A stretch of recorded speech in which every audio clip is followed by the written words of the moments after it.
Bienvenue dans Actu 3V, au sommaire de ce nouveau numéro, la découverte d'une bombe américaine à Utenhofen, petit cours original d'art plastique en compagnie d'élèves du collège de Reichshofen, la carte découverte pêche pour les femmes et petit bilan des actions de l'association Adoum autour d'une soirée organisée pour l'occasion. Les chantiers de construction font parfois l'objet de trouvailles inattendues. C'est l'histoire de la Seconde Guerre mondiale qui s'est rappelée aux habitants d'Utenhofen avec la découverte de cette bombe américaine de 250 kg. À l'appel du maire, le centre de déminage de Strasbourg s'est rendu sur les lieux afin de désamorcer l'engin. Le nettoyage de cette bombe a permis de voir que c'était deux fusées qui n'étaient pas amorcées. Et au nettoyage, ces fusées se sont dévissées tout seuls. Donc, étant donné que tout est en sécurité, j'ai continué la procédure. L'engin est ensuite acheminé au centre de déminage interdépartemental de Colmar avant de pouvoir procéder à sa destruction. Ce genre d'intervention est-elle banale pour les démineurs ? Depuis 2004, c'est la deuxième fois. Le secteur a été quand même pas mal touché. Donc, c'est toujours en fonction des nombres de travaux qu'il y a dans les régions. S'il n'y a pas de travaux, il n'y a pas de découverte. Et c'est après 2 heures d'intervention que les travaux ont pu reprendre leur cours. Ambiance studieuse cet après-midi à la Castigne. Et détrompez-vous, malgré les apparences, ces élèves de 3e sont bien en cours d'art plastique. Au programme, l'art conceptuel. Mais encore, me diriez-vous. Et à ceci, je vous réponds Ernest Pignon, artiste contemporain de renom, connu notamment pour ses travaux sur la mémoire d'un lieu. Le point de départ pour nos élèves dans leur mise en forme du sujet à traiter. Et après quelques clics de souris, un dernier réajustement du texte, place à l'enregistrement de la voix. Son enfant vint avec un album photo. La mère lui raconta. Et à l'écoute du résultat, on s'interroge sur la qualité de l'ensemble. A-t-on respecté ce qui nous a été demandé ?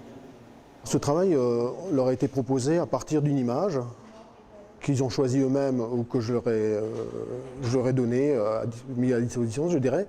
Et cette image, en fait, leur a donné soit une idée de remonter dans le temps, pour raconter, trouver un scénario, pour raconter une histoire qui s'est passée à travers, par exemple, une maison abandonnée, en l'occurrence pour certains, ou d'autres, un tableau d'artistes qu'ils ont choisi en reproduction. D'ici fin mai, de nombreux collégiens vont se prêter au jeu du montage.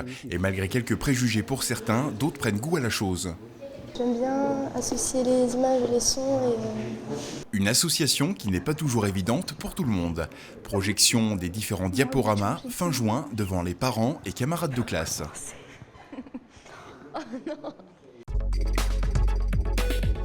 Samedi 8 mars, journée de la femme, était aussi la journée d'ouverture de la pêche. Dès 10h du matin, Élodie et Marie-Louise ont inauguré la nouveauté 2008, la carte découverte femmes. Le principe ? L'avantage, c'est que c'est surtout financier, puisqu'elle coûte que 30 €, c'est un tarif national, donc ça fait plus de la moitié moins cher. Et les droits de pêche sont identiques, c'est les mêmes droits, le nombre de prises, les mêmes types de canne à pêche. Comme leurs conjoints, les femmes ont droit à 5 prises par jour. La seule restriction, elles ne peuvent placer qu'une seule canne à pêche et doivent rester à proximité de leur tuteur qui, lui, doit posséder la carte complète. J'ai hésité pour cette année et quand ils sont rentrés, qu'ils ont dit il y a une carte femme pour 30 €, je dis oui, sans problème. Parce que bon, j'accompagne mon mari, je partage leur passion, mais disons, c'est pas que je pêche toutes les semaines. Après la carte découverte enfant, cette initiative a pour objectif d'inciter au loisir familial, mais aussi de faire découvrir aux femmes une activité tout à fait à leur portée. C'est pas lourd, il n'y a pas d'effort physique. Mais le cap à passer pour les femmes, ce sont peut-être les asticots. Bon, au début, je ne l'ai pas fait non plus. C'est mon fils qui a mis les vers de terre, les teignes. Et par après, à chaque fois courir après eux, pour ça, je dis bon, j'ai essayé. Et ça a marché. Et puis bon, après tout, c'est un petit verre, c'est un petit teigne. Ça ne mord pas, ça ne fait rien.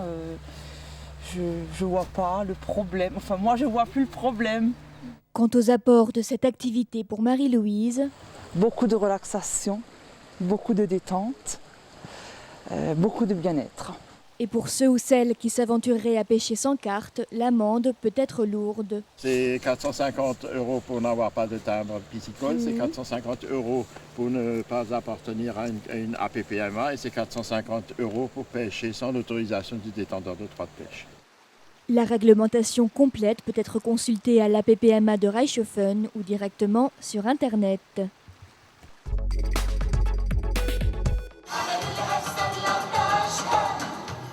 Ambiance orientale à la salle des cuirassiers de Reichshofen.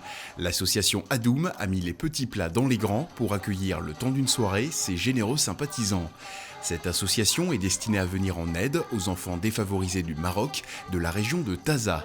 Après un petit mot de la marraine de la soirée, la comédienne Huguette Drijkhuis place un film documentaire tourné par l'association qui a permis à la centaine de personnes présentes de découvrir une distribution de colis dans les écoles avec des images tournées en juillet 2006. Depuis 2004, l'association Adoum a déjà récolté 6,7 tonnes de fournitures diverses, vêtements, chaussures, peluches, livres.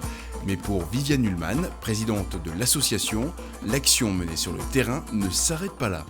Si vous voulez bien, cette année, nous allons mettre l'accent sur les fournitures scolaires qui manquent cruellement à ceux dont les parents n'ont pas les moyens. Pour s'acheter leurs cahiers, ces enfants vendent des cigarettes ou des bonbons à la pièce après les travaux des champs.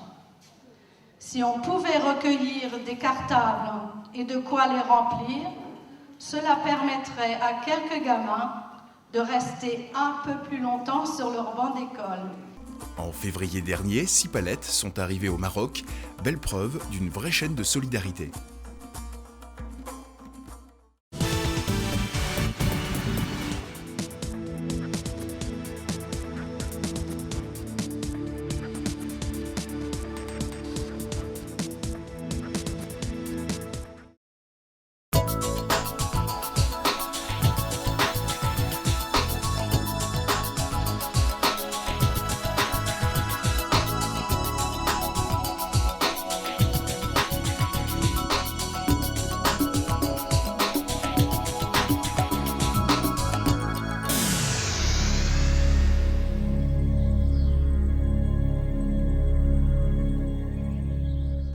Il est 7h30 et pour Véronique, c'est le grand rush.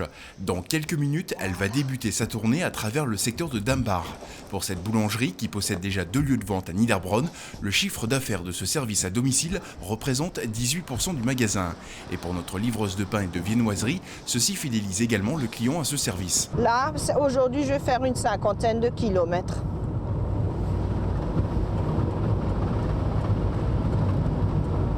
Qu'il pleuve ou qu'il vente, qu'il y a de la neige ou n'importe, si la route elle est glissante, on vient tous les jours, même si on vient un peu en retard. On a plusieurs tournées, donc on tourne sur Niederbronn, Reichshofen tous les jours. On fait Philipsbourg tous les 2 jours et puis à Obersteinbach, Niedersteinbach aussi tous les 2 jours. Streuse und 4 Minis. Et la boulangerie à domicile, ça marche ? Oui, on est indispensable, c'est clair. Indispensable, le mot est lâché. Il est vrai que pour cette population, située loin de commerce, ces livraisons à domicile, c'est le grand luxe dans la vallée. Et d'ailleurs, de nombreux autres secteurs d'activité jouent la carte du service de proximité. C'est le cas de Jean. Cela fait maintenant 30 ans qu'il parcourt les coins et recoins de la région avec son épicerie ambulante. À l'intérieur, on y trouve de tout. De l'ampoule au fromage, ce sont plus de 1000 références qui sont ainsi proposées aux clients. Il n'y a qu'à voir, il y en a partout et même à l'avant du camion. Aujourd'hui, il lui arrive de côtoyer déjà la 2e, voire la 3e génération de ses premiers clients. Et malgré son commerce sédentaire situé à Zinswiller, son envie pour la route n'a jamais cessé. Ça, on ne peut pas l'expliquer. Ça, c'est une famille. Hein. C'est plus un commerce, c'est une petite famille. Hein. Oui, le Babybel, vous l'avez en grande promo, voilà. Voilà. Chaque client a son commerce devant sa porte. Un vrai service à domicile, mais à quel prix ? Au niveau prix, c'est moins cher. Justement, un flacon de Monsieur Propre, chez Monsieur l'épicier, il est à 1,79 €, il avait en promo. Et à une grande surface, j'avais pour 2,05 €. Quand on est au service de la population depuis 30 ans maintenant et 11 heures par jour, cela ne va-t-il pas manquer quand viendra la retraite ? On a un rythme de vie depuis plus de 30 ans, des habitudes, des contacts. Oui, ça va être assez dur, oui. Ça me fait toujours du chagrin si monsieur ne vient pas quand il a ses... oui, Les congés, du repos, 2 points qui n'ont pas l'air d'être trop à l'ordre du jour de l'agenda de Jean. Très peu de vacances. Et quand on a des vacances, il faut s'occuper du camion, il faut faire ci, il faut faire ça. Et maintenant, vous le savez, à l'avenir, à la vue d'un utilitaire ou d'un camion blanc avec au volant Véronique ou Jean, notez que cela sent bon le pain frais et pensez à ramener la liste des courses. Et encore bravo à l'ensemble de ces commerçants ambulants.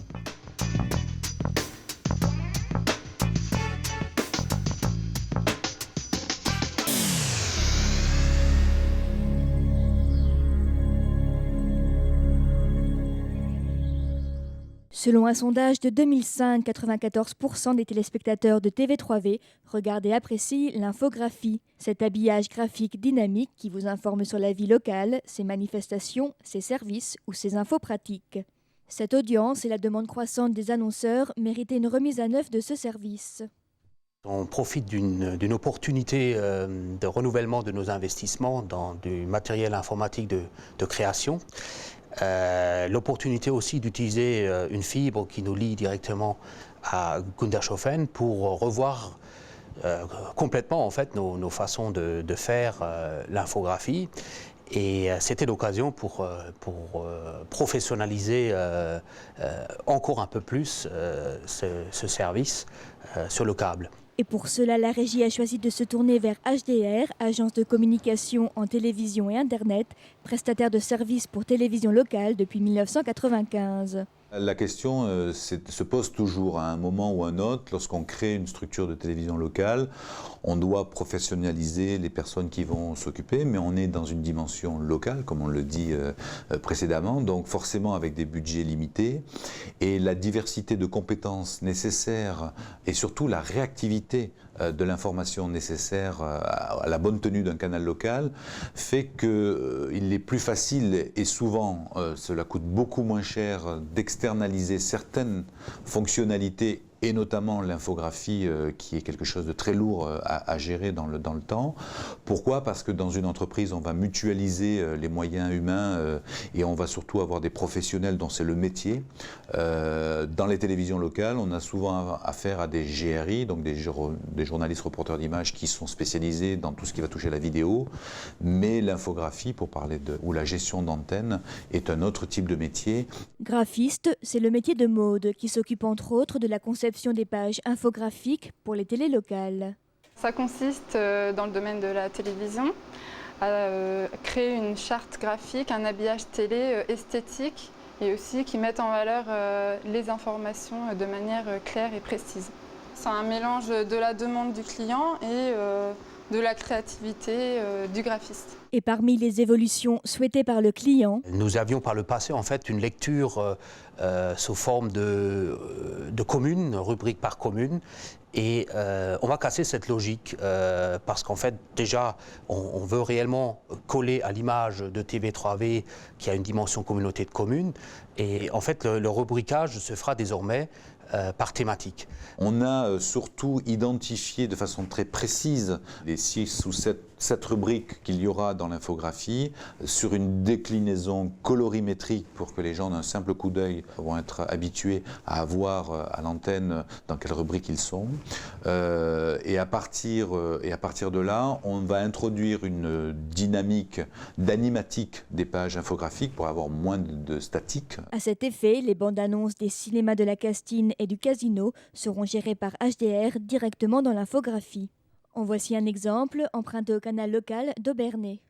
Avec donc l'apparition des éléments avec des effets, les horaires de diffusion et suivi après d'une bande-annonce. Puis il va y avoir surtout, très important, un bandeau déroulant qui va permettre de donner des informations en temps réel dès 8h30 du matin dans le cadre d'un partenariat avec les DNA qui va donner les grands titres régionaux du secteur, du secteur de Haguenau. L'après-midi, ce même bandeau remplacera l'ancienne page des urgences en donnant accès en permanence aux pharmacies, médecins de garde et numéros de secours. Ce qu'on aime bien faire, c'est synthétiser les informations pour aller à l'essentiel. Et éviter d'avoir un gros texte de bloc illisible que les personnes n'auront pas envie de lire. Et pour aider en fait nos annonceurs à faire cet effort, nous leur mettons à disposition un formulaire pour rédiger leurs annonces. Ce formulaire est disponible évidemment à l'accueil de la régie. Il sera aussi disponible sur notre site internet. L'interlocuteur des annonceurs particuliers reste donc la régie. Les informations collectées sont directement transmises à HDR qui se charge de les mettre en page, mais aussi de programmer la diffusion de l'infographie en alternance avec les programmes vidéo. De Bischofsheim, siège de HDR à Reichshofen, comment fonctionne cette transmission de l'information? La grille de programme est gérée par le service infographique et les informations sont envoyées directement sur le diffuseur. Pour le transfert de ces informations, on utilise de la fibre optique, donc on est à très haut débit, ce qui nous permet d'envoyer aussi de la bande-annonce vidéo par exemple, des photos, de l'infographie, etc. Ici on a la station de création infographique. Les informations arrivent directement dans ce boîtier, qu'on remonte ici dans la petite boîte qui transcode ces informations en fibre optique directement pour les envoyer à Reichshofen. Après quelques dernières retouches, le nouvel habillage graphique de TV3V est aujourd'hui à découvrir sur votre chaîne.